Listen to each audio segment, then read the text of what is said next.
आज के लेक्चर में हम लोग बच्चों स्टडी करेंगे रोटेशनल मोशन की, मैकेनिक्स का लास्ट चैप्टर। यहाँ पे रोटेशनल मोशन में बच्चों हम लोग पढ़ेंगे सेंटर ऑफ मास क्या होता है, मोमेंट ऑफ इनर्शिया क्या होता है, टॉर्क क्या होता है, एंगुलर मोमेंटम क्या होता है, रोलिंग मोशन क्या होता है। बच्चों इतने टॉपिक की स्टडी हमको यहाँ पर करनी है। यहाँ पे रोटेशनल मोशन अगर स्कोरिंग के पॉइंट ऑफ व्यू से देखें तो भी बहुत ज़रूरी हो जाता है। यहाँ से करीब 3, 4, 5 ऐसे ही क्वेश्चन का वेरिएशन होता रहता है, तो अच्छे से इसको आप लोग तैयार करिएगा। आप इसको पढ़ चुके हो, आज रिवीजन के पॉइंट ऑफ व्यू से मैं इसमें मेन बातों को जल्दी आपको रिव्यू कराऊंगा। चलिए देखते हैं बच्चों। सबसे पहले यहाँ रोटेशनल मोशन जब भी हम पढ़ेंगे तो रिजिड बॉडी के बारे में हम लोग बात करेंगे। तो बच्चों रिजिड बॉडी क्या होता है, जिस बॉडी के ऊपर फोर्स लगाएं, प्रेशर लगाएं तो उसके इंटर मॉलिक्यूलर या इंटर एटॉमिक या इंटर पार्टिकल डिस्टेंस में कोई परिवर्तन ना हो, ऐसे बॉडी को बच्चों हम लोग रिजिड बॉडी कहते हैं। कोई रिजिड बॉडी जब लीनियर मोशन में होता है बच्चों तो उसमें प्रत्येक कण की वेलोसिटी एक ही होती है, एक ही डायरेक्शन में, एक ही मैग्नीट्यूड में होती है। ये सब रिजिड बॉडी की पहचान है। फिलहाल वहाँ पे अभी ज़्यादा समय हम नहीं देंगे, मेन मुद्दों पर बात करते हैं। सपोज करिए बच्चों कोई रिजिड बॉडी हो और वो रोटेशनल मोशन कर रहा हो, यहाँ पर किसी एक्सिस के अबाउट वो ऐसे रोटेट कर रहा हो बच्चों ओमेगा एंगुलर वेलोसिटी से, तो क्या होगा, उसके अंदर जितने भी पार्टिकल होंगे, अगर एक्सिस वाले पार्टिकल को छोड़ दिया जाए, एक्सिस वाला पार्टिकल तो स्पिन अपनी जगह करता रहेगा, बाकी पार्टिकल को अगर देखें तो एक्सिस के अबाउट वो क्या कर रहा होगा, सर्कुलर मोशन कर रहा होगा। बच्चों अगर कोई बॉडी किसी एक्सिस के अबाउट रोटेटरी मोशन कर रहा होता है, एंगुलर मोशन कर रहा होता है, तो उस रिजिड बॉडी के अंदर बैठे हुए जितने भी पार्टिकल हैं उस एक्सिस के अबाउट क्या कर रहे होते हैं, सर्कुलर मोशन। यहाँ पर प्रत्येक बॉडी सर्कुलर, प्रत्येक पार्टिकल सर्कुलर मोशन करेगा और प्रत्येक सर्कुलर मोशन का जो सेंटर होगा वो कहाँ पे होगा, एक्सिस ऑफ रोटेशन पे होगा। मेरे प्यारे बच्चों इस प्रक्रिया में कई बार मैं प्रॉपर क्लास में आपको बता चुका हूँ, जितनी एंगुलर वेलोसिटी यहाँ वाले पार्टिकल की होगी उतनी ही यहाँ वाले पार्टिकल की भी होगी और उतनी ही यहाँ वाले पार्टिकल, मतलब रिजिड बॉडी के अंदर कोई भी जगह ले लो, कोई भी पार्टिकल ले लो बच्चों, वहाँ पे जितने भी पार्टिकल होंगे सबकी एंगुलर वेलोसिटी सेम होगी। क्यों? क्योंकि सभी के द्वारा सेम समय में सेम एंगल कवर किया जाता है। जितने समय में ये वाला पार्टिकल एक साइकिल पूरा करेगा उतने ही समय में ये वाला पार्टिकल भी एक साइकिल पूरा करेगा। उस रिजिड बॉडी के अंदर बैठा हुआ प्रत्येक पार्टिकल उतने समय में एक साइकिल पूरा करेगा। तो पहली बात तो सबका टाइम पीरियड क्या होगा, सेम होगा। टाइम पीरियड सेम होगा तो ऑब्वियसली 2π/t मतलब एंगुलर वेलोसिटी भी सभी पार्टिकल की सेम होगी, जितने पार्टिकल मन करे इसमें ले लो बच्चों। और सभी की फ्रीक्वेंसी हर्ट्ज में जिसको हम नापते हैं साइकिल पर सेकेंड, वो भी बच्चों क्या होगा, सेम होगा। अब बच्चों इसका अगला टॉपिक जो हम लोगों को पढ़ना है वो हमें पढ़ना है सेंटर ऑफ मास क्या होता है। सेंटर ऑफ मास क्या होता है बच्चों, आइए देखते हैं। यहाँ पर किसी पार्टिकल या किसी बॉडी या किसी system of body, system of particle में वो पॉइंट जहाँ पे पूरे सिस्टम ऑफ पार्टिकल का, पूरे ग्रुप का या पूरे बॉडी का पूरा मास कंसंट्रेट होता हुआ माना जा सके, ऐसे पॉइंट को बच्चों हम सेंटर ऑफ मास कहते हैं।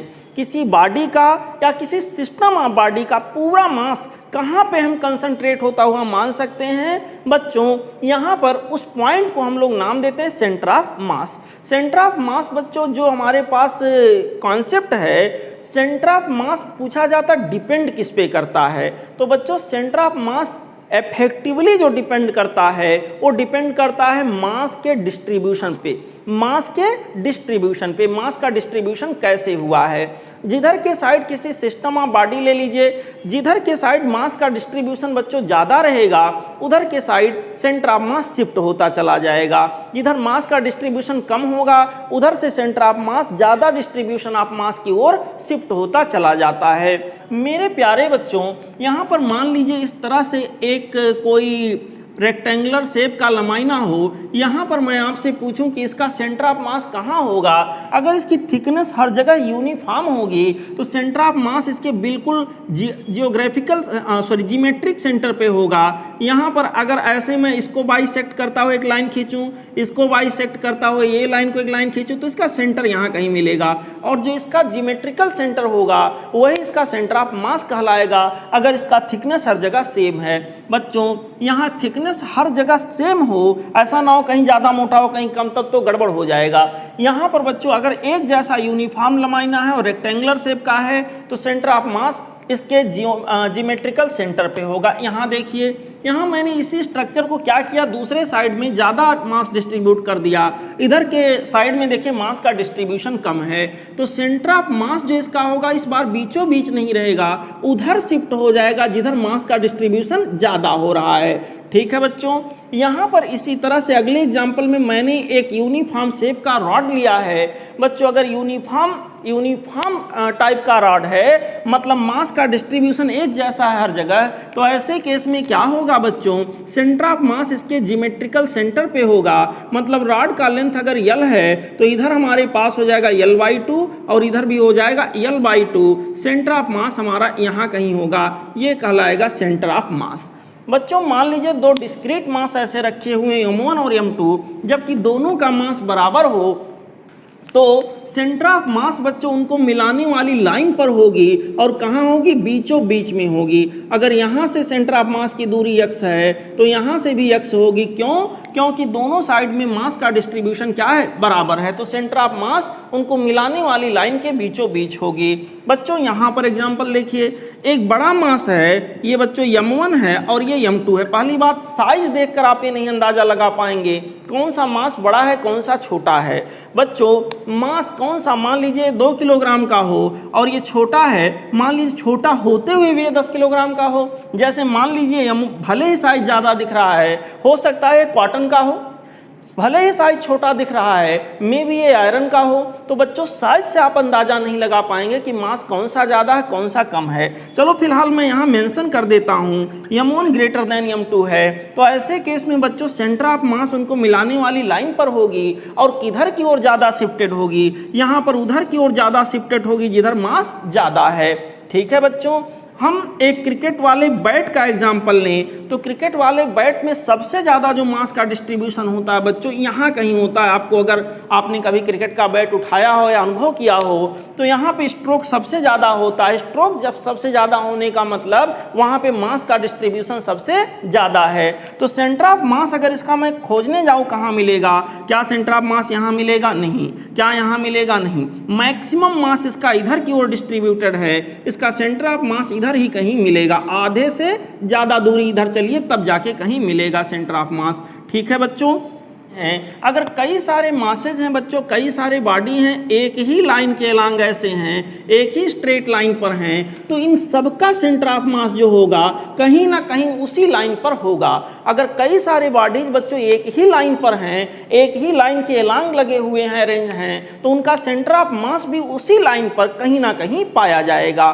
ठीक है, अगर बहुत सारे बॉडीज हैं बच्चों, बहुत सारे बॉडीज हैं और एक ही प्लेन में हैं, एक ही प्लेन में हैं, तो इनका सेंटर ऑफ मास पक्का है यहाँ के अंदर उसी प्लेन में लाई करेगा। सेंटर ऑफ मास बच्चों उसी प्लेन में लाई करेगा जिसमें ये सभी बॉडीज लाई कर रहे हैं, उसी प्लेन में सेंटर ऑफ मास भी लाई करेगा। सेंटर ऑफ मास बच्चों यहाँ पर अगर ये सभी बॉडीज यहाँ बोर्ड के प्लेन में लाई कर रहे हैं तो सेंटर ऑफ मास भी बच्चों बोर्ड ही के प्लेन में लाई कर रहा होगा।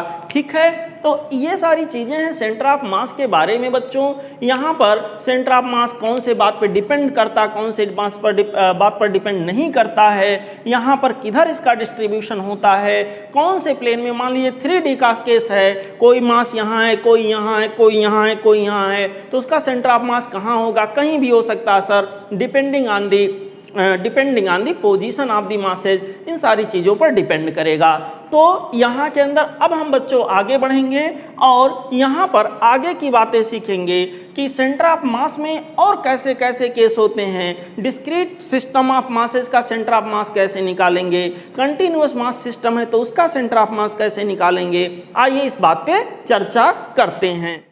हमारा अगला टॉपिक है position vector of centre of mass. Suppose करिए discrete mass system. Discrete mass system का मतलब अलग अलग है, टुकड़ों में है बच्चों, इस तरह से कहीं स्पेस में बिखरे हुए हैं। कोई हमारा ये पोजीशन में m1 कोई किसी पोजीशन में है, दूसरा m2 किसी अदर पोजीशन में, m3 किसी अदर पोजीशन में, m4 कहीं अदर पोजीशन में है, और इन सबका सेंटर ऑफ मास मैं यहाँ कहीं मान लिया हूँ। बच्चों जो हमारा पहला मास है उसका पोजीशन वेक्टर मैंने r1 दिखाया है, कोऑर्डिनेट मैं मान ले रहा हूँ x1 y1 z1 है। दूसरा जो मास हमारे पास है उसका पोजीशन वेक्टर r2 दिखाया गया है, कोऑर्डिनेट इसका आप मान सकते हैं x2 y2 z2। इसी तरह से तीसरे के लिए, इसी तरह से चौथे के लिए। बच्चों यहाँ के अंदर क्या होगा, इन पूरे मास को हम कहाँ रख दें कलेक्ट करके कि कोई प्रभाव ना पड़े, कोई प्रभाव ना पड़े मतलब इफेक्टिवली मतलब सेम रहे। तो बच्चों जहाँ पर हम तीनों चारों मासेज को या जितने भी हैं उनको श्रिंक होता हुआ पाएं, जहाँ पर वो इकट्ठा होते हुए प्रतीत हों, पूरे मास को मैं एक जगह कंसंट्रेट मान सकूं, उसको मैं क्या बोलूँगा, सेंटर ऑफ मास। मान लिया वो पॉइंट यहाँ कहीं है, तो यहाँ पे मैं क्या पाऊंगा कि पूरा मास सिग्मा ऑफ m यहाँ कंसंट्रेटेड है, ऐसा महसूस होगा। मेरे प्यारे बच्चों अगर मैं ओरिजिन से इसको मिला देता हूँ तो ये जो वेक्टर बन के आएगा इसको मैं कहूँगा position vector of centre of मास। ये सेंटर ऑफ मास का क्या कहलाएगा, पोजीशन वेक्टर। आपसे यही पूछा जाता है सेंटर ऑफ मास का पोजीशन वेक्टर क्या होगा, और बच्चों इस पॉइंट का कोऑर्डिनेट हो जाएगा XCM, YCM एंड ZCM। इस प्रकार से यहाँ का कोऑर्डिनेट आ जाएगा। मेरे प्यारे बच्चों position vector of centre of mass की अगर मैं बात करूँ क्या होगा, तो बाई फार्मूला इसकी वैल्यू आप लोग डायरेक्ट जानोगे। m1 r1 जितने भी डिस्क्रीट मासेज हैं सबके लिए, पहले के लिए हुआ m1 r1, दूसरे के लिए हो गया m2 r2, तीसरे के लिए हो गया m3 r3 and so on, divided by m1 plus m2 plus m3 and so on, जितने भी हैं नीचे डिनोमिनेटर में हम ऐड कर लेंगे। बच्चों position vector of centre of मास हो जाएगा सिग्मा mr, वेक्टर फॉर्म में रहेगा ये बच्चों, sigma mr divided by sigma m, short में मैंने लिख दिया।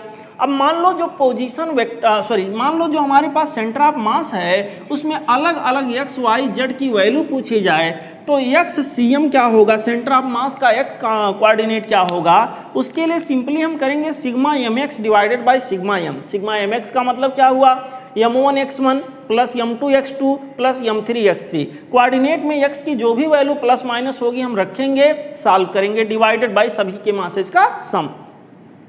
हमें पूरे सिस्टम में बच्चों जो सेंटर ऑफ मास मिला है उसमें y कंपोनेंट यानी y की वैल्यू क्या होगी, अगर हमें निकालना हो सेंटर ऑफ मास का y कोऑर्डिनेट क्या होगा, तो उसके लिए यूज करेंगे sigma my upon sigma m। Similarly m1 y1 plus m2 y2 plus m3 y3 and so on, divided by सभी के मासेज का सम। यहाँ ZCM सेंटर ऑफ मास का z कोऑर्डिनेट क्या होगा अगर हम पता करने जाएं, तो यहाँ के अंदर होगा sigma mz divided by sigma m। मेरे प्यारे बच्चों यहाँ पर हो जाएगा m1 z1 plus m2 z2 plus m3 z3 and so on, divided by m1 plus m2 plus m3 and so on. तो बच्चों ये रहा तरीका, सीधा सीधा सा तरीका है, वैल्यूज दिए रहते हैं, हमें पुट करके आंसर निकालना होता है। अच्छा, कभी कभी आपसे ज़रूरत पड़ेगी तो क्वेश्चन में ये पूछा जाएगा कि velocity of centre of mass का क्या होगा। Velocity of centre of mass का मतलब होता है rate of change of position with respect to time. तो velocity of centre of mass मतलब rate of change of position of centre of mass with respect to time, जिसके लिए बच्चों ये फार्मूला आ जाएगा। अगर इसको डिफरेंशिएट करोगे टाइम के रेस्पेक्ट में तो dr1 ओवर dt v1 हो जाएगा, इसी तरह से dr2 ओवर dt v2 हो जाएगा। तो इस तरह का इक्वेशन मिलेगा m1 v1 plus m2 v2 plus m3 v3 and so on, divided by सभी के मासेज का सम। ये हो जाएगा velocity of centre of mass. Similarly बच्चों अगर acceleration of centre of mass हमें निकालने को कहा जाए तो ये होगा rate of change of velocity with respect to time बच्चों, जो कि हमारे पास आ जाएगा m1 a1 plus m2 a2 plus m3 a3 and so on, divided by m1 plus m2 plus m3। बच्चों v1 v2 v3 ये सब क्या हैं, ये डिफरेंट जो पार्टिकल हैं उनके वेलोसिटीज हैं। पहले की वेलोसिटी v1 है, दूसरे की वेलोसिटी कहीं पर जा रहा v2 है, किसी भी डायरेक्शन में जा सकता है, अगले की वेलोसिटी v3 है, अगले की वेलोसिटी यहाँ पर बच्चों कुछ और है, सपोज करिए अगले की वेलोसिटी v4 है। तो ये लिया गया है a1 a2 a3 ये 4 क्या है, ये सब क्या है बच्चों, ये डिफरेंट पार्टिकल के करस्पॉन्डिंग एक्सीलरेशंस हैं। तो बच्चों अगर मुझे ज़रूरत पड़ेगी acceleration of centre of mass निकालने की, velocity of centre of mass निकालने की, X Y Z component of the position of centre of mass की निकालने की, या position vector of centre of mass निकालने की, उसके लिए इन कॉन्सेप्ट्स को हम लोग इफेक्टिवली यूज़ करेंगे। ठीक है बच्चों। बच्चों मान लीजिए कोई बॉडी हो और ये बोला जाए कि कोई बॉडी या सिस्टम ऑफ बॉडी हो, उसके सेंटर ऑफ मास पे लगने वाला नेट फोर्स 0 है।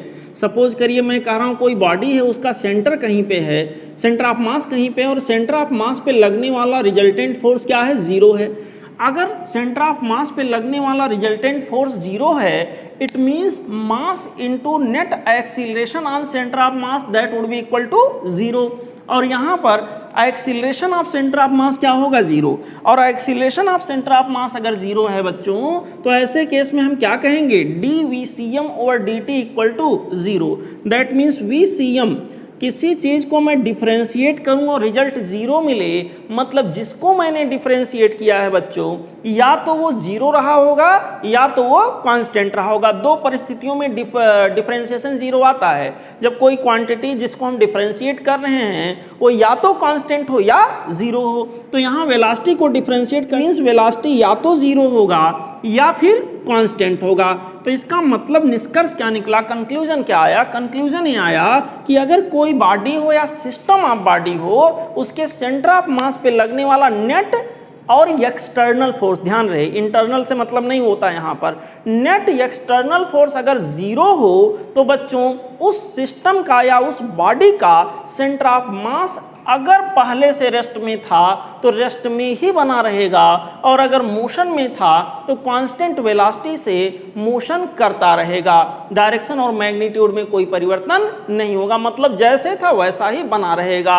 एक तरह से न्यूटन जी का लॉ ऑफ इनर्शिया की तरह से है कि अगर किसी बॉडी पे लगने वाला नेट फोर्स 0 हो तो बॉडी या तो रेस्ट में होगा या फिर चल रहा था तो चलता रहेगा कांस्टेंट वेलोसिटी से। सिमिलरली अगर किसी बॉडी या सिस्टम ऑफ बॉडी के ऊपर लगने वाला नेट के सेंटर ऑफ मास पे लगने वाला नेट फोर्स 0 हो, नेट एक्सटर्नल फोर्स 0 हो, तो उस बॉडी का सेंटर ऑफ मास रेस्ट में या तो रहेगा या फिर यूनिफॉर्म वेलोसिटी से मूव कर रहा होगा। इतनी बातें आप समझ गए बच्चों। और यहाँ पर जब तक एक्सटर्नल फोर्स नहीं लगेगा सेंटर ऑफ मास में बदलाव नहीं आएगा बच्चों।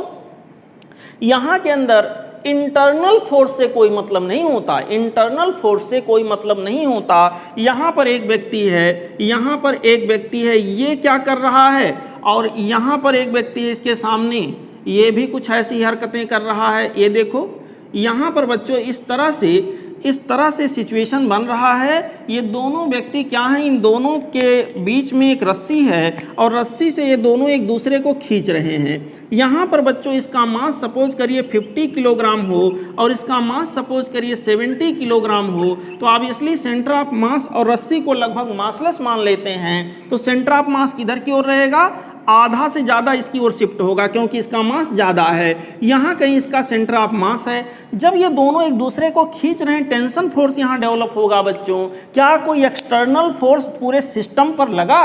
पूरे सिस्टम पर बच्चों कोई एक्सटर्नल फोर्स अगर नहीं लगेगा तो ऐसे केस में यहाँ फ्रिक्शन वगैरह को हम इग्नोर कर दें, जिस भी सरफेस पर ये हैं, तो ये स्लाइड करते हुए आएंगे और सेंटर ऑफ मास पे ही जाके मिलेंगे। अगर कोई दो या दो से अधिक बॉडी अपने इंटरनल फोर्स, अपने म्यूचुअल अट्रैक्शन की वजह से एक दूसरे की तरफ आ रहे हैं तो आकर वो कहाँ मिलेंगे, सेंटर ऑफ मास पर ही अपने मिलेंगे। बच्चों कहाँ उनका मिलन होगा, सेंटर ऑफ मास पे होगा।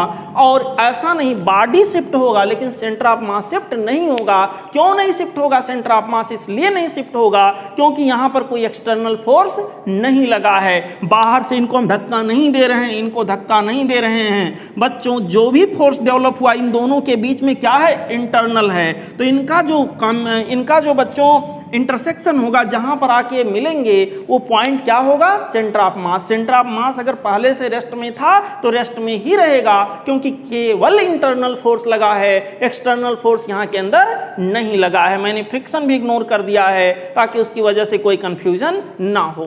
बच्चों एक बड़ा फेमस क्वेश्चन ये आता है कि कोई एक बॉडी रहेगी 3D की या 2D टाइप की रहेगी, उसमें से उसका कुछ पोर्शन निकाल दिया जाएगा और कहा जाएगा कि इतना पोर्शन निकाल देने के बाद जो बचा हुआ बॉडी है उसका सेंटर ऑफ मास कहाँ होगा, ये बताइए। जैसे मान लीजिए X Y Z coordinate system में स्पेस में कोई एक बॉडी रखी हुई जिसका पूरा मास क्या है, कैपिटल एम। अब इसमें से इतना पार्ट जो मैंने ये बनाया है अलग से, इतना पार्ट m1 मास में निकाल रहा हूँ, तो बचा हुआ पार्ट जो होगा उसका मास मान लीजिए बचा m2। तो बच्चों ये पूछा जाएगा कि जो हमारे पास बचा हुआ पार्ट रहेगा उसका सेंटर ऑफ मास क्या होगा, उसके सेंटर ऑफ मास का x कोऑर्डिनेट क्या होगा, y कोऑर्डिनेट क्या होगा, z कोऑर्डिनेट क्या होगा, या सेंटर ऑफ मास का पोजीशन वेक्टर क्या होगा। बच्चों मान लो जब ये बॉडी कंबाइंड था, बिल्कुल यहाँ कोई पोर्शन नहीं निकाला गया था, तो इसका सेंटर ऑफ मास मैंने मान लिया यहाँ कहीं है और उसका सेंटर ऑफ मास क्या है, RCM। पूरे सिस्टम का सेंटर ऑफ मास क्या है, ये वाला यहाँ पर कहीं है, और उसका पोजीशन वेक्टर हमारे पास क्या है, RCM। अब मान लो मैं इतना पोर्शन निकाल के एक कैविटी या मान लीजिए एक डिस्क टाइप का चीज़ निकाल करके मैंने बाहर कर दिया, 3D का अगर केस हो तो उसको कैविटी कह सकते हैं, मैंने बाहर कर दिया, तो यहाँ पर जो बचेगा केवल बचेगा m2 मास, ये जो ब्लैक वाला पोर्शन है। बच्चों पूछा जाएगा उसका सेंटर ऑफ मास कहाँ पे जाएगा, बताइए। बच्चों जब पूरी बॉडी कंबाइंड थी, कोई भी पोर्शन उसमें से नहीं रिमूव आउट हुआ था, तो सेंटर ऑफ मास हमारा यहाँ कहीं था, यहाँ कहीं था, और उसका पोजीशन वेक्टर मैंने माना था RCM। बच्चों जब बॉडी कंबाइंड थी उसके अंदर m1 भी था, m1 का अलग से सेंटर ऑफ मास पूरे सिस्टम का क्या है, यहाँ है। m1 का अलग से सेंटर ऑफ मास कहाँ मिलेगा, m1 के बिल्कुल जियोमेट्रिकल सेंटर पे अगर वो बच्चों सिमेट्रिकली निकाला गया यहाँ कहीं मिलेगा। वो मैंने भले ही वो निकल गया, लेकिन मैं अंदाजा लगा रहा हूँ कि यहाँ कहीं रहा होगा उस समय, ठीक है। यहीं पर आप इसको भी बना सकते हो। ये हमारे पास हो गया R1। R1 is the position vector of the mass m1 which is to be removed, जिसको हटाना है उसके सेंटर ऑफ मास का क्या है, पोजीशन वेक्टर है। और जो बचा हुआ पोर्शन है, जो बच जाएगा अब, उसका सेंटर ऑफ मास मैंने मान लिया यहाँ कहीं आ गया है, और बचे हुए पोर्शन का सेंटर ऑफ मास मैंने क्या मान लिया, R2 मान लिया। तो बच्चों ये पूछा जाएगा कि जो बचा हुआ पार्ट है उसके सेंटर ऑफ मास का बताइए पोजीशन वेक्टर क्या होगा। बच्चों इस डायग्राम को साफ साफ मैंने वहाँ पे दिखाया है, ये वाला हिस्सा हट चुका है, लेकिन कल्पना करके कि अगर उसको भर दिया जाए तो उसका सेंटर ऑफ मास कहाँ पे होता, यहाँ कहीं होता, तो यहाँ के अंदर उसके सेंटर ऑफ मास m1 मास अगर होता तो उसका सेंटर ऑफ मास बच्चों यहाँ कहीं होता, जिसको पोजीशन वेक्टर की भाषा में मैंने लिखा है R1। और यहाँ के अंदर बच्चों अगर इसमें से क्या किया गया होगा कि कुछ भी नहीं निकाला जाता तो सेंटर ऑफ मास यहाँ कहीं होता, और इतना पोर्शन निकाल देने के बाद सेंटर ऑफ मास यहाँ कहीं आ गया। यहाँ पर ये हमारे पास क्या है, m2 in the sense capital M minus m1 बाहर करने के बाद क्या बच रहा है, m2 बच रहा है। अब बच्चों आपको कुछ नहीं करना है, ये दो जो हमारे पास एक कंबाइंड बॉडी है, इसको अपने दिमाग में आप दो अलग अलग बॉडी मान लो। ये जो कंबाइंड बॉडी है ना बच्चों, इसको अपने दिमाग में दो अलग अलग बॉडी मान लो। यहाँ के अंदर जिसमें पहला हमारा m1 है जिसको हम निकालने जा रहे हैं, और जो निकालने के बाद बचेगा उसको आप मान लो m2 दूसरा बॉडी मान लो। तो दोनों को कंबाइंड करोगे तो अपने आप पूरा का पूरा बन जाएगा। तो अगर दो बॉडी सिस्टम हो और सेंटर ऑफ मास हमें निकालना हो, position vector of centre of mass निकालना हो, how can we do this same procedure as stated before. यहाँ के अंदर बच्चों हम लोग वही प्रोसीजर अप्लाई करेंगे। RCM equal to m1 R1 plus m2 R2 divided by m1 plus m2 m1 plus m2 यहाँ करेंगे तो पूरे सिस्टम का मास यहाँ के अंदर आ जाएगा। बच्चों यहाँ के अंदर देखिए क्रॉस मल्टीप्लाई किया, क्या मिला, m इंटू RCM। RCM क्या है, पूरे सिस्टम के सेंटर ऑफ मास का पोजीशन वेक्टर, ठीक है बच्चों। m1 R1 क्या है, जिसको हटाने जा रहे हैं, m1 R1 क्या है, जिसको हटाने जा रहे हैं, उस मास के पोजीशन, उस मास के सेंटर ऑफ मास का पोजीशन वेक्टर। अच्छा इसी तरह से हो जाएगा प्लस m2 R2 उसका मास है जो हटाने के बाद बचेगा, बचा हुआ रिमेनिंग है। R2 क्या है, बचे हुए पार्ट का के सेंटर ऑफ मास का पोजीशन वेक्टर है, मींस R2 हमें निकालना है। बच्चों यहाँ के अंदर हो गया ऐसे, इसको इधर को ले आए, लेफ्ट को ले आए, माइनस m1 R1 हो गया, RCM निकाल लिया बच्चों, कैपिटल M पूरे सिस्टम का मास मल्टीप्लाइड बाय पूरे सिस्टम का पोजीशन वेक्टर माइनस ऑफ पूरे सिस्टम के सेंटर ऑफ मास का position vector minus of remove जिसको करने जा रहे हैं उसको माइनस कर दीजिए, m1 r1, r1 पता है मैंने क्या है, डिवाइडेड बाय m2, m2 क्या है, बचे हुए पार्ट का जो है मास है। टोटल मास क्या था बच्चों, कैपिटल M था, capital M that was equal to m1 plus m2। तो यहाँ के अंदर m2 के जगह पर हम क्या लिख सकते हैं, m2 के जगह पर कैपिटल M माइनस आप क्या लिख सकते हैं m1, वही मैंने यहाँ के अंदर लिख दिया है। तो बच्चों सिंपल सा प्रोसीजर होता है, कोई एक बॉडी रहेगी, उसका कुछ पोर्शन हटाना रहेगा, पूछा जाएगा, कुछ सिचुएशन पहले देगा कि हटाने से पहले ये सिचुएशन है, हटाने के बाद जो बचा हुआ हिस्सा रहेगा उसका सेंटर ऑफ मास कैसे निकालेंगे, उसका x कोऑर्डिनेट, उसका y कोऑर्डिनेट, उसका z कोऑर्डिनेट कैसे निकालेंगे। जैसे हमने RCM निकाला, मान लो XCM पूछता तो यहाँ पर बस वेक्टर भी हट जाता, वहाँ के लिए सिंपली मैं यहाँ लगाता XCM माइनस x1, सिंपली उसी तरह से YCM पूछता, यहाँ पर बच्चों इस तरह से सिचुएशन बनता। अच्छा एक सेकेंड, यहाँ के अंदर RCM जो मैंने लिखा इनफैक्ट वो क्या है, R2 है। CM लिखने का सेंस है जो बचा हुआ पार्ट है उसके सेंटर ऑफ मास का पोजीशन वेक्टर है, R2 मैं लिख देता हूँ ताकि कंफ्यूजन ना हो। यहाँ के अंदर बच्चों इसको R2 लिख देता हूँ, ठीक है। तो ध्यान रहे इस तरह के कैलकुलेशन बच्चों अक्सर आपको करने पड़ते हैं एग्जाम में, और यहाँ से ठीक ठाक क्वेश्चन बनते हैं, मतलब एक अच्छे स्टैंडर्ड का क्वेश्चन बन के आता है। कम ही बच्चे उसको सही तरह से कर पाते हैं, लेकिन उन्हीं कम बच्चों में आपको बनना है क्योंकि कम ही बच्चे सिलेक्ट भी होते हैं, ठीक है बच्चों। चलते हैं आगे। बच्चों हमारा अगला टॉपिक है मोमेंट ऑफ इनर्शिया। नाम तो सुना ही होगा, पूरा साल खत्म हो गया तो नाम तो खैर सुना ही है।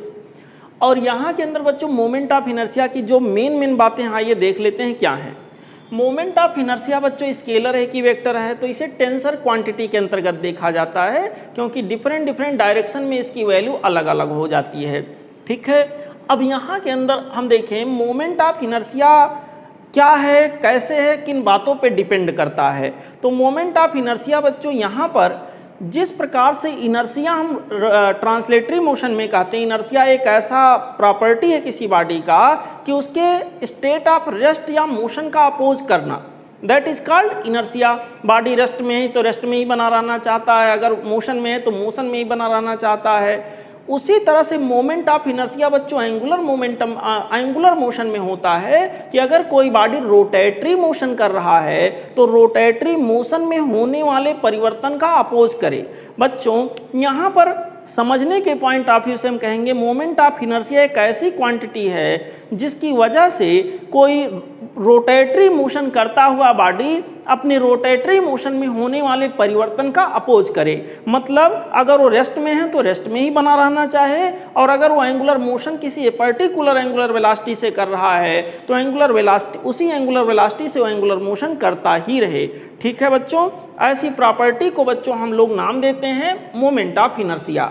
मोमेंट ऑफ इनर्शिया बच्चों यहाँ पर रोटेटरी मोशन में वही काम करता है जो ट्रांसलेटरी मोशन में मास का होता है, ठीक है। और इसके लिए क्या खास बातें हैं, ये किन बातों पे डिपेंड करता है या किन बातों पे डिपेंड नहीं करता है। मोमेंट ऑफ इनर्शिया बच्चों डिपेंड करता है यहाँ पर मास के डिस्ट्रीब्यूशन पर, मास के डिस्ट्रीब्यूशन पर, एक्सिस सिस्टम जो यूज किया उस पर भी डिपेंड करेगा, पोजीशन पे भी डिपेंड करेगा। मेरे प्यारे बच्चों सेंटर ऑफ मास को आपने देखा कि मास पर, एक्सिस पर, इन सब पर डिपेंड नहीं कर रहा था, लेकिन मोमेंट ऑफ इनर्शिया यहाँ मास पर डिपेंड करेगा, मास के डिस्ट्रीब्यूशन पर डिपेंड करेगा, पोजीशन पर डिपेंड करेगा, एक्सिस सिस्टम जो हम यूज कर रहे हैं उसके ऊपर भी डिपेंड करेगा, ठीक है बच्चों। इन सभी बातों पर मोमेंट ऑफ इनर्शिया यहाँ डिपेंड करने वाला है। अब यहाँ पर बच्चों इसका मैथमेटिकल कैलकुलेशन कैसे किया जाता है। बच्चों इसका मैथमेटिकल कैलकुलेशन ऐसे किया जाता है, जब भी मोमेंट ऑफ इनर्शिया आपसे पूछा जाएगा तो बच्चों हमेशा कोई ना कोई एक्सिस के अबाउट पूछा जाएगा। यहाँ पर मोमेंट ऑफ इनर्शिया पूछते समय अगर एक्सिस मेंशन ना किया जाए तो ये बात पूरी तरह से मीनिंगलेस हो जाता है। यहाँ पर जैसे हमने कहा कोई एक मास m है, यहाँ पर डिस्क्रीट मास m है, ये वाला एक्सिस मैंने कोई बना दिया, इसके अबाउट, इस एक्सिस के अबाउट इस मास का मोमेंट ऑफ इनर्शिया क्या होगा। तो बच्चों कैलकुलेशन का तरीका ये होगा, जिस एक्सिस के अबाउट मोमेंट ऑफ इनर्शिया पूछा जा रहा है बॉडी से या मास से, उस एक्सिस के ऊपर ऐसा लाइन खींचो जो कि उस एक्सिस के ऊपर क्या हो, परपेंडिकुलर हो। यानी मास का परपेंडिकुलर डिस्टेंस किससे हमें लेना होगा, एक्सिस से। एक्सिस से मास का परपेंडिकुलर डिस्टेंस, बॉडी का परपेंडिकुलर डिस्टेंस आप निकाल लो, तो moment of inertia of this body about this axis will be equal to mass into perpendicular distance of mass from the axis whatever, उसका क्या हो जाएगा, स्क्वायर हो जाएगा। यहाँ के अंदर बच्चों यम आर परपेंडिकुलर के स्क्वायर के बराबर आ जाएगा। अब यहाँ के अंदर बच्चों मान लो एक नहीं बहुत सारे मासेज हों, M1, M2, M3, M4, M5 ऐसे तमाम मासेज हों। पहले मास का जो यहाँ बच्चों परपेंडिकुलर डिस्टेंस एक्सिस से है दिस इज R1, दूसरे बॉडी का जो परपेंडिकुलर डिस्टेंस है दैट इज R2, तीसरे बॉडी का जो परपेंडिकुलर डिस्टेंस है दैट इज R3, अगले बॉडी का जो परपेंडिकुलर डिस्टेंस है दैट इज R4, अगले बॉडी का जो परपेंडिकुलर डिस्टेंस है दैट इज R5। बच्चों अगर इस तरह का सिचुएशन बन रहा है, अगर इस तरह का सिचुएशन बन रहा है तो बच्चों यहाँ पर सिचुएशन हमारा जो बन रहा है इसके हिसाब से पूरे सिस्टम का moment of inertia about this axis will be equal to sigma M R square. Sigma M R square का मतलब पहले बॉडी का moment of inertia m1 r1 square plus दूसरे बॉडी का moment of inertia m2 r2 square plus तीसरे body का moment of inertia m3 r3 का square, so one जितने भी हैं सबको ऐसे क्या करेंगे, जोड़ लेंगे। बच्चों moment of inertia angular velocity पे डिपेंड नहीं करता है। जिस एक्सिस के अबाउट हम मोमेंट ऑफ इनर्शिया निकालने जा रहे हैं उस एक्सिस के अबाउट वो बॉडी कितने एंगुलर वेलोसिटी से मोशन कर रहा है, मोमेंट ऑफ इनर्शिया का वहाँ से कुछ लेना देना नहीं है। देखो फार्मूले में कहीं एंगुलर वेलोसिटी आया है, नहीं आया है, इसलिए बच्चों यहाँ पर moment of inertia angular velocity के ऊपर डिपेंड नहीं करता है, ये बात ध्यान में रखिएगा।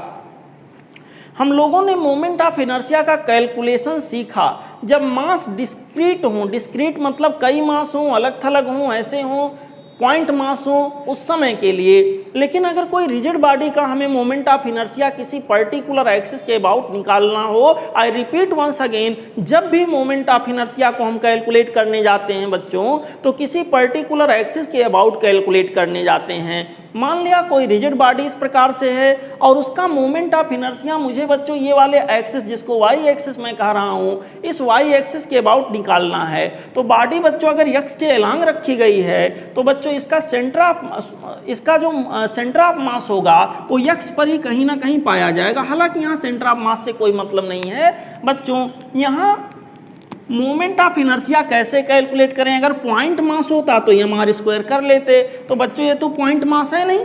पॉइंट मास अगर नहीं है तो बच्चों इसमें से एक छोटा सा स्ट्रिप काटेंगे, छोटा सा स्ट्रिप काटेंगे और इसका मास बहुत छोटा सा होगा डीएम।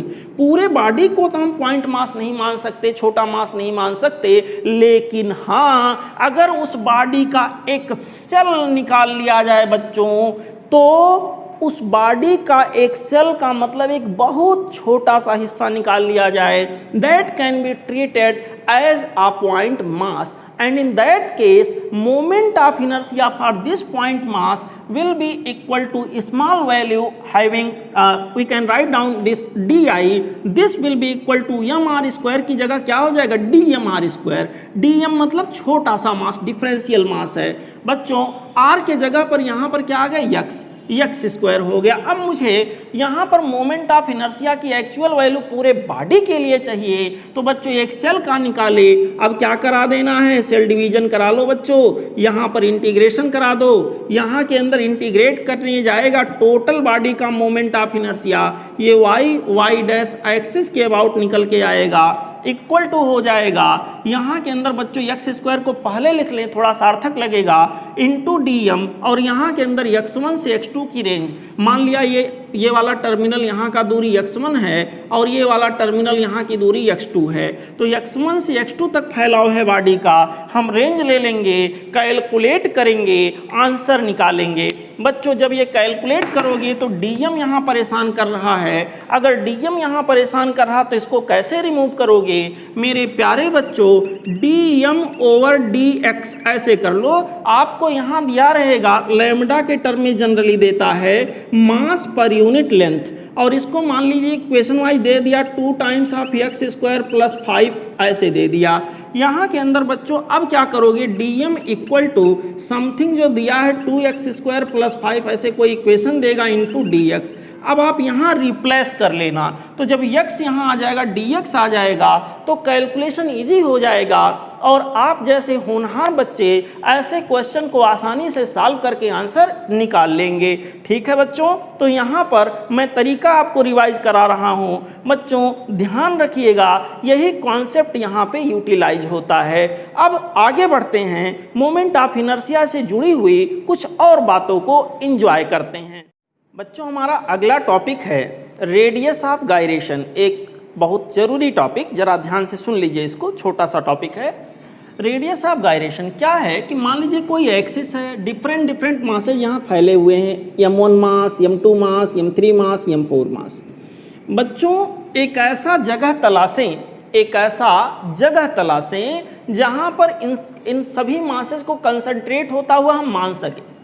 ऐसा जगह जहां इन सभी मासेज को कंसंट्रेट होता हुआ माना जा सके, उस जगह को हम लोग क्या बोलते हैं? सेंटर ऑफ मास। ठीक है, कुछ जगहों पे सेंटर ऑफ ग्रेविटी भी यही हो जाता है। बच्चों सेंटर ऑफ मास पे कंसंट्रेट होता हुआ माना जा सके, that is centre of mass. Centre of मास यहाँ है। अब क्या होगा कि अगर उन सभी मासेज को रिप्लेस मैं कर दूं और सेंटर ऑफ मास पे रख दूं और उसी एक्सिस से मैं उस कंबाइंड इमेजिनरी मास को एक लाइन से मिला दूं परपेंडिकुलर जो यहाँ पर हो इस एक्सिस पर, तो बच्चों ये जो डिस्टेंस हमारे पास आएगा उसी को हम रेडियस ऑफ गायरेशन का नाम देते हैं। फिर से सुन लीजिए, सपोज करिए कोई एक्सिस हो, एक्सिस के चारों तरफ कहीं भी हो सकता है, तमाम सारे मासेज डिस्क्रीटली डिस्ट्रीब्यूटेड हों। क्या कर रहे हैं कि यहाँ पर सभी मासेज को एक जगह कंसंट्रेट होता हुआ मान लें। बच्चों सभी मासेज को एक जगह कंसंट्रेट होता हुआ मान लें, और कहाँ मानेंगे कंसंट्रेट होता हुआ? उनके सेंटर ऑफ मास पर। तो ऐसे केस में बच्चों उस कंबाइंड इमेजिनरी मास को अगर हम यहाँ एक्सिस से परपेंडिकुलर एक लाइन खींचे, मतलब एक ऐसा लाइन खींचे जो एक्सिस के परपेंडिकुलर हो, तो बच्चों ये वाला जो लेंथ यहाँ के अंदर निकल के आएगा उसी को हम नाम देते हैं रेडियस ऑफ गायरेशन। जनरली इसको के से रिप्रेजेंट किया जाता है। तो बच्चों यहाँ के अंदर अगर हम सिग्मा एम पूरे सिस्टम का mass into R perpendicular in the sense के रेडियस ऑफ गायरेशन का स्क्वायर कर दें तो पूरे सिस्टम का मोमेंट ऑफ इनर्शिया मिल जाना चाहिए। और पूरे सिस्टम का moment of inertia no doubt ये हो गया, यही इक्वल टू हमारे पास हो जाएगा m1 r1 square plus m2 r2 square plus यहाँ के अंदर m3 r3 square and so on. ये बच्चों पूरे सिस्टम का मोमेंट ऑफ इनर्शिया यहाँ के अंदर आ गया। समझिएगा, के स्क्वायर इक्वल टू आ जाएगा m1 r1 का स्क्वायर प्लस m2 r2 का स्क्वायर प्लस यहाँ के अंदर m3 r3 का square and so on divided by बच्चों क्या हो जाएगा? Sigma M in the sense m1 plus m2 plus m3। अगर आप ओपन करके लिखना चाहते तो ऐसे हो गया, यानी कि radius of gyration equal to हो जाएगा स्क्वायर रूट के अंदर दिस होल मच। ठीक है बच्चों, अब यहीं पर हम मान लीजिए एज्यूम कर लें कि सभी मासेस सेम हो। अगर m1 equal to m2 equal to m3 and so on ऐसे मैं एज्यूम करता जाऊं बच्चों, तो ऐसे पर्टिकुलर सिचुएशन में क्या होगा? m कॉमन हो जाएगा और यहाँ अगर n बार मैं जोड़ रहा हूँ तो n इंटू m आ जाएगा। तो क्या बना? k इक्वल टू यहाँ के अंदर आ जाएगा radius of gyration equal to r1 square plus r2 square plus r3 square plus so on plus यहाँ के अंदर हो जाएगा rn स्क्वायर डिवाइडेड बाई यहाँ के अंदर क्या हो गया बच्चों? n। ठीक है, डिवाइडेड बाई n हो गया। ये आ गया रेडियस ऑफ गायरेशन। अगर आप देखो तो ऐसा लग रहा कि अलग अलग मास को अगर देखें, अलग अलग डिस्क्रीट मास को देखें, तो वहाँ पर जो उनके परपेंडिकुलर डिस्टेंस एक्सिस से थे उनका अगर रूट मीन स्क्वायर वैल्यू ले लिया जाए, r1 square plus r2 square plus r3 square, पहले स्क्वायर किया, फिर जितनी बार जोड़ा उतनी बार से डिवाइड कर दिया, रूट मीन ले लिया, फिर क्या ले लिया बच्चों, रूट। इसका मतलब ये हुआ कि यहाँ पे ये जो रेडियस ऑफ गायरेशन है, जब ऐसा केस बने कि मासेस सेम हो तो radius of gyration equal to हो जाएगा root mean square value of perpendicular distances of the different masses spreading near the axis. ठीक है बच्चों, इस तरह से यहाँ पर सिचुएशन बनेगा, इस तरह से कंडीशन बनेगा। आइए जरा आगे बढ़ते हैं, मोमेंट ऑफ इनर्शिया से जुड़े हुए और टॉपिक को एंजॉय करते हैं। बच्चों, मोमेंट ऑफ इनर्शिया से जुड़ा हुआ एक थ्योरम होता है, एक नहीं दो थ्योरम होते हैं बहुत खास, परपेंडिकुलर एक्सिस थ्योरम और दूसरा होता है पैरेलल एक्सिस थ्योरम। तो आइए पहले एक एक करके देखते हैं। परपेंडिकुलर एक्सिस थ्योरम क्या होता है, पहले इसको देखें बच्चों। मान लीजिए कोई two dimensional body, I repeat two dimensional body, perpendicular axis theorem बच्चों 3D बॉडी के लिए अप्लाई नहीं होता है। परपेंडिकुलर एक्सिस थ्योरम केवल 2D यानी प्लेनर बॉडी के लिए अप्लाई किया जाता है। जैसे मान लो ये कोई प्लेनर बॉडी हो, 2D हो, और यहाँ पर हमने दो एक्सिस बना दिए बच्चों। एक एक्सिस हमारे पास ये रहा x एक्सिस और एक रहा y axis. Moment of inertia अगर x एक्सिस के अबाउट मालूम हो और y एक्सिस के अबाउट मालूम हो तो बच्चों ध्यान रहे ये x और y एक्सिस उसी प्लेन में है जिसमें कि बॉडी है।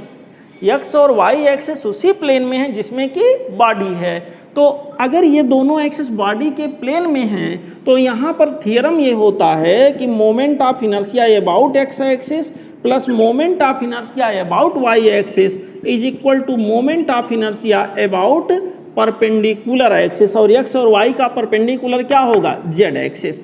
ठीक है, जैसे यहाँ पर मान लो हमारा बॉडी बच्चों जेड एक्स प्लेन में हो तो यहाँ पर बस लिखने का तरीका बदल जाएगा, moment of inertia about Z axis plus moment of inertia about X axis equal to moment of inertia about Y axis. ठीक है बच्चों, यहाँ इक्वल टू परपेंडिकुलर एक्सिस वाला होता है।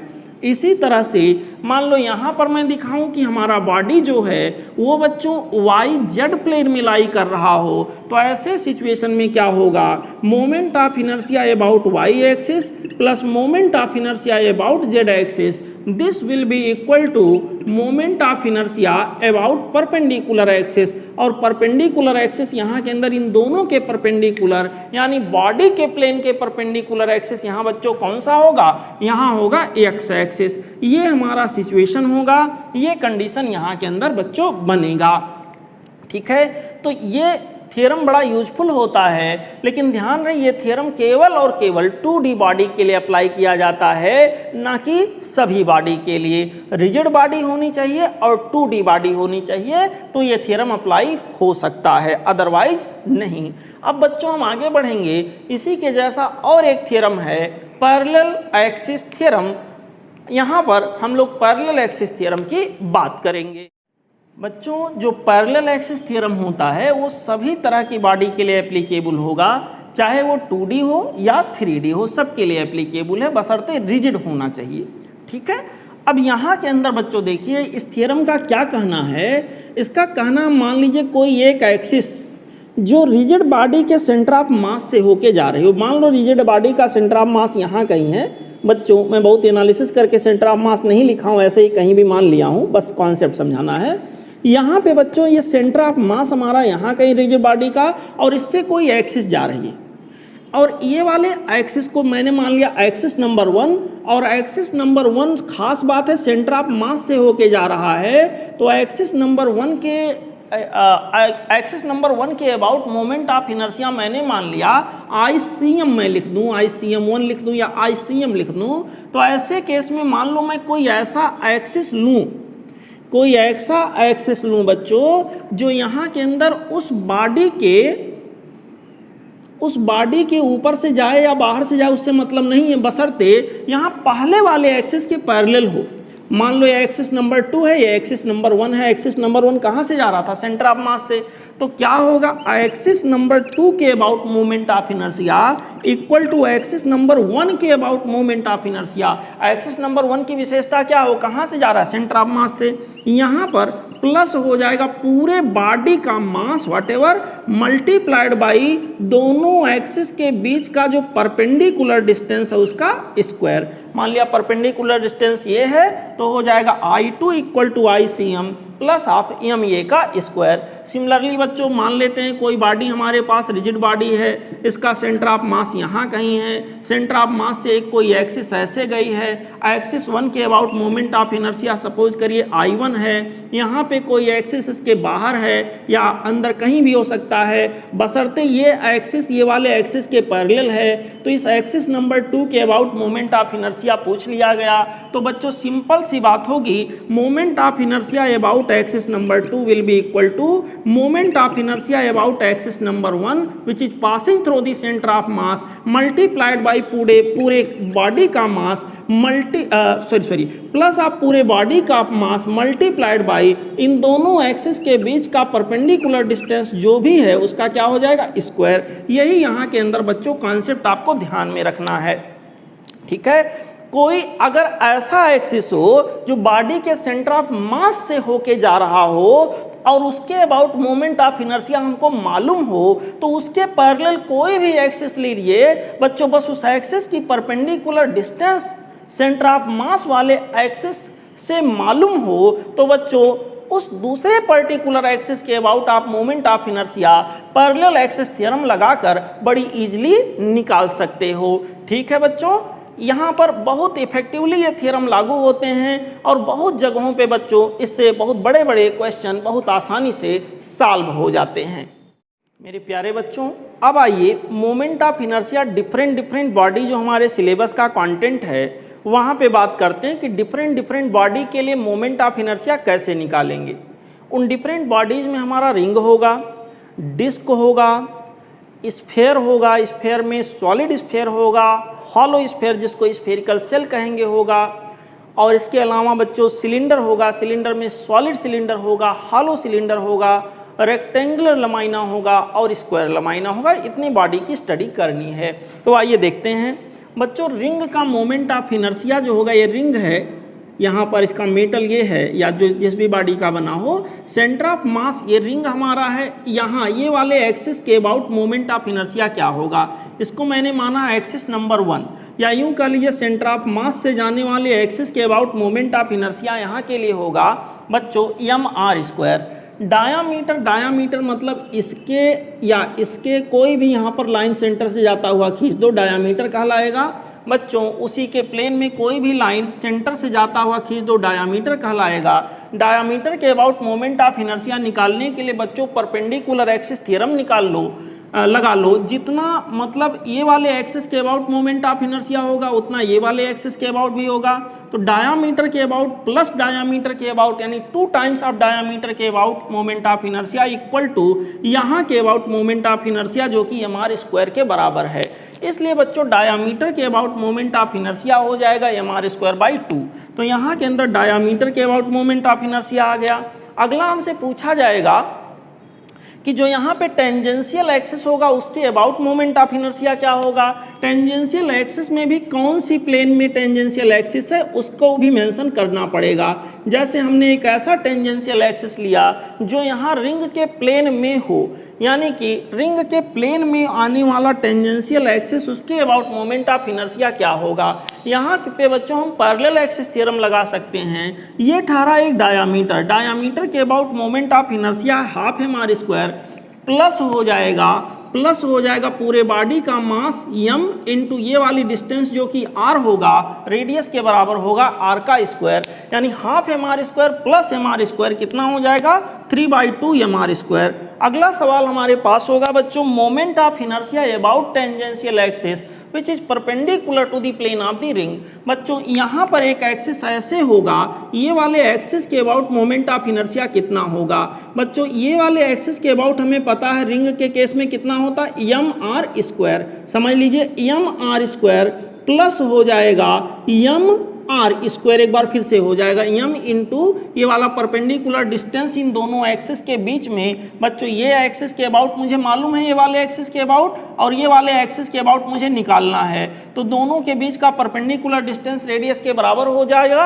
और यहाँ पर M R square plus M R square यानी moment of inertia about perpendicular tangential axis क्या होगा, 2mr स्क्वायर के बराबर आ जाएगा।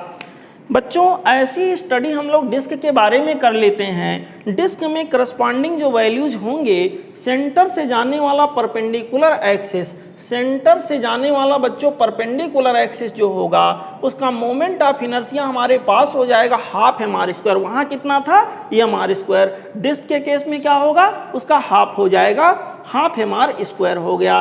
डायामीटर के अबाउट अगर मोमेंट ऑफ इनर्शिया निकालना हो तो मैं कहूँगा ये वाले डायामीटर के अबाउट प्लस ये वाले डायामीटर के अबाउट इक्वल टू यहाँ वाले एक्सिस के अबाउट। इसका मतलब बच्चों ये हो गया 2 टाइम्स ऑफ डायामीटर के about moment of inertia equal to half M R square, यानी डायामीटर के about moment of inertia half M R square by 2 यानी कि 1/4 एम आर स्क्वायर। मेरे प्यारे बच्चों ये दो बातें आपको क्लियर हुआ। टेंजेंशियल एक्सिस के अबाउट मोमेंट ऑफ इनर्शिया क्या होगा, ऐसा टेंजेंशियल एक्सिस जो उसी डिस्क के प्लेन में हो। तो बच्चों यहाँ पैरेलल एक्सिस थ्योरम आप लगा सकते हो। ये वाले एक्सिस के अबाउट यानी डायामीटर से चलने वाले एक्सिस के अबाउट आपको पता है this is 1/4 M R square. मेरे प्यारे बच्चों तो यहाँ के अबाउट क्या होगा, 1/4 M R square plus M R square, यानी कि यहाँ के अंदर आ जाएगा 5/4 एम आर स्क्वायर। ठीक है बच्चों। अब इसी तरह टेंजेंशियल एक्सिस, ऐसा टेंजेंशियल एक्सिस जो यहाँ डिस्क के प्लेन के परपेंडिकुलर हो, इसके अबाउट मोमेंट ऑफ इनर्शिया क्या होगा, इसके अबाउट मोमेंट ऑफ इनर्शिया क्या होगा। मेरे प्यारे बच्चों यहाँ के अबाउट मोमेंट ऑफ इनर्शिया आपको मालूम है, यहाँ के अबाउट अगर मोमेंट ऑफ इनर्शिया आपको मालूम है तो यहाँ के अबाउट आपको पता करना है। यहाँ के अबाउट मोमेंट ऑफ इनर्शिया हमारा डिस्क के लिए कितना आ रहा था, half M R square, half M R square plus M R square, यानी कि बच्चों यहाँ के अंदर आ जाएगा 3/2 एम आर स्क्वायर। यहाँ पर हमको मिल गया 3/2 एम आर स्क्वायर। बाकी सेंटर से चलने वाला perpendicular axis half M R square, इसको ICM भी चाहो आप लिख सकते हो। यहाँ के अंदर moment of inertia about diameter क्या हो जाएगा, 1/4 M R square. Tangential axis के अबाउट क्या हो जाएगा, 5/4 M R square. Solid sphere की बात कर लेते हैं बच्चों। ये रहा रिंग का केस, ये रहा डिस्क का केस, ये रहा सॉलिड स्फीयर का केस। सॉलिड स्फीयर में क्या होगा, यहाँ पर सेंटर से जाने वाला हम कोई भी एक्सिस ले लें तो पक्का है वो डायामीटर के अलांग होगा। आप जरा इसको इमेजिन करके देखो, हम स्फीयर के केस में कोई ऐसा एक्सिस एज्यूम करें जो कि सेंटर ऑफ मास से होकर के जा रहा हो, तो बच्चों ऐसे केस में ऐसा एक्सिस डायमीटर के अलांग पक्का है होगा।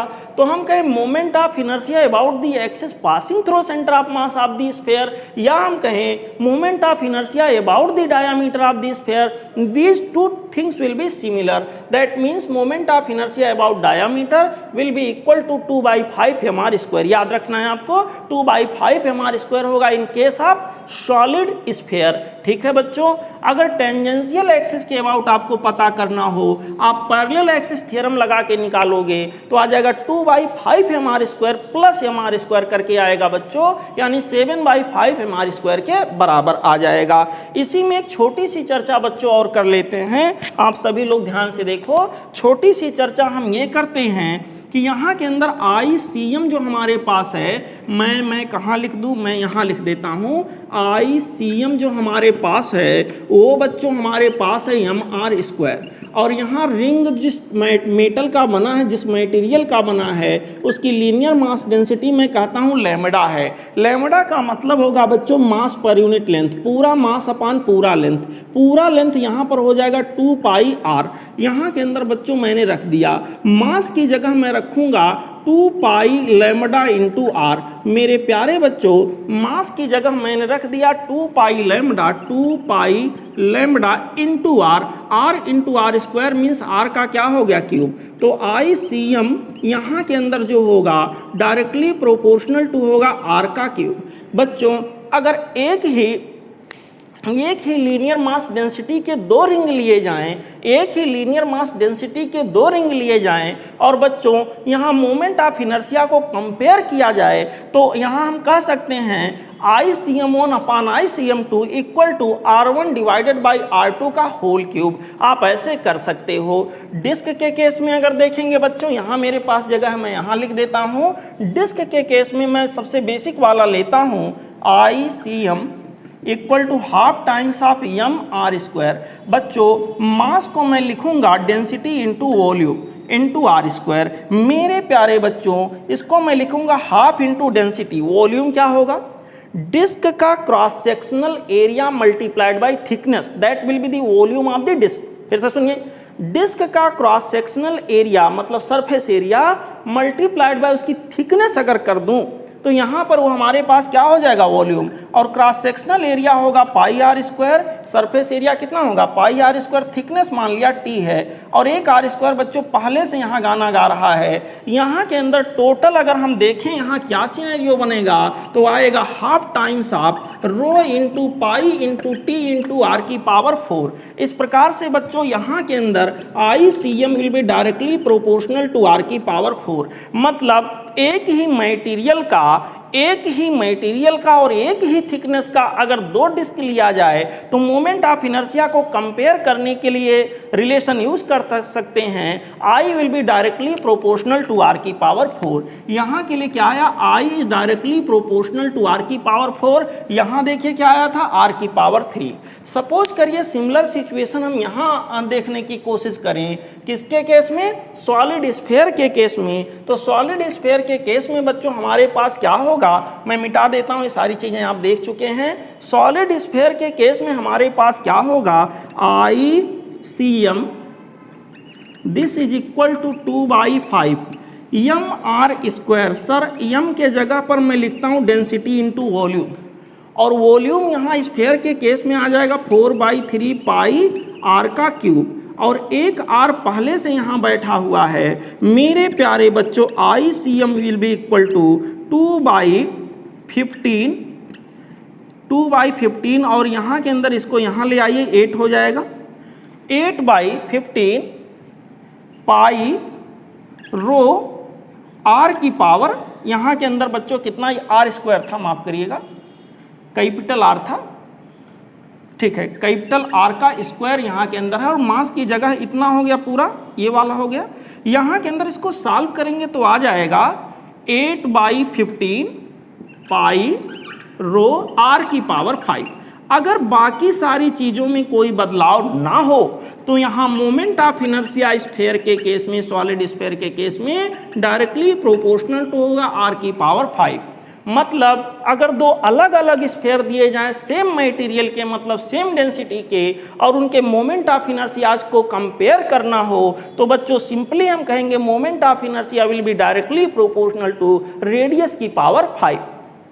देखिए यहाँ पर जब हमने रिंग के केस में देखा moment of inertia directly proportional to R cube, जब हमने डिस्क के केस में देखा, देखिए एक पावर बढ़ गया होगा, यहाँ आया था moment of inertia directly proportional to R की पावर 4, और जब मैंने सॉलिड स्फीयर के केस में देखा तो moment of inertia directly proportional to हो गया आर की पावर 5। ठीक है बच्चों, चलते हैं आगे बढ़ते हैं। बच्चों अगला हमारा जो बॉडी है उसमें हमने दो यहाँ लिखा है, hollow sphere and solid cylinder. Solid sphere के लिए बच्चों moment of inertia centre of मास से चलने वाले एक्सिस के अबाउट जो आ रहा था दैट वाज 2/5 mr स्क्वायर। यहाँ हॉलो स्फीयर के केस में थोड़ा सा ज़्यादा हो जाता है, 2/5 की बजाय 2/3 आ जाता है। यहाँ के अंदर बच्चों मोमेंट ऑफ इनर्शिया हमारा हो जाएगा 2/3 mr स्क्वायर, और अगर टेंजेंशियल एक्सिस के अबाउट यहाँ पर देखेंगे तो पैरेलल एक्सिस थ्योरम लगाने के बाद 2/3 mr square plus m into R square, यानी कि यहाँ के अंदर आ जाता 5/3 mr स्क्वायर। ठीक है बच्चों, अब सॉलिड सिलेंडर की बात कर लेते हैं। सॉलिड सिलेंडर के केस में जो मोमेंट ऑफ इनर्शिया आता है बच्चों, यहाँ के अंदर क्या होगा, सॉलिड सिलेंडर कैसे बनेगा, एज्यूम करो ऐसे तमाम सारे डिस्क लाए जाएं, एक के ऊपर एक, एक के ऊपर एक, एक के ऊपर एक, ऐसे रखते चले जाएं तो ये पूरा का पूरा क्या बन जाएगा, सिलेंडर। तो अगर हम डिस्क के ये वाले एक्सिस के अबाउट, सेंटर से जाने वाले एक्सिस के अबाउट मोमेंट ऑफ इनर्शिया निकालें, क्या रहा था, हाफ एम आर स्क्वायर। उसी तरह से बच्चों यहाँ सिलेंडर का केस होगा, बिल्कुल डिस्क का कॉम्बिनेशन है तो वैसा ही एक्सप्रेशन आएगा। यहाँ पर होगा हाफ इंटू पूरे सिलेंडर का मास इंटू आर स्क्वायर। ये बच्चों हो जाएगा यहाँ moment of inertia of cylinder about its own axis, इसके स्वयं के एक्सिस के अबाउट, यानी सेंटर ऑफ मास से जाने वाला एक्सिस, इसके जियोमेट्रिकल एक्सिस के एलांग जो एक्सिस है उसके अबाउट मोमेंट ऑफ इनर्शिया। मेरे प्यारे बच्चों, टेंजेंशियल एक्सिस के अबाउट मोमेंट ऑफ इनर्शिया अगर हमें निकालना हो, टेंजेंशियल एक्सिस के अबाउट मोमेंट ऑफ इनर्शिया निकालना हो तो यहाँ के अंदर आ जाएगा ये वाले एक्सिस के about moment of inertia whatever plus M into R का स्क्वायर। यहाँ के अंदर बच्चों आ जाएगा half M R square plus M R square, यानी कि 3/2 एम आर स्क्वायर। यहाँ पर बच्चों हम आगे बढ़ते हैं, सेंटर ऑफ मास, ये बड़ा जरूरी हो जाता है। सेंटर ऑफ मास से, सेंटर ऑफ मास इसका ज्योमेट्रिकल सेंटर होगा बच्चों क्योंकि सिमेट्रिक बॉडी है। यहाँ के अंदर सेंटर ऑफ मास से जाने वाला एक ऐसा एक्सिस जो इस सिलेंडर के लेंथ के परपेंडिकुलर हो, या कह लीजिए ज्योमेट्रिकल एक्सिस के परपेंडिकुलर हो, ये वाले एक्सिस के अबाउट मोमेंट ऑफ इनर्शिया अगर निकालना हो, ये होता है बाई फार्मूला। यहाँ के अंदर आ जाता है बच्चों M into L square upon 12, L क्या है, इसका लेंथ होगा, L square upon 12 plus R square upon 4। ये बच्चों सिलेंडर अगर सॉलिड है तो उस केस में मोमेंट ऑफ इनर्शिया मैंने आपको बताया है।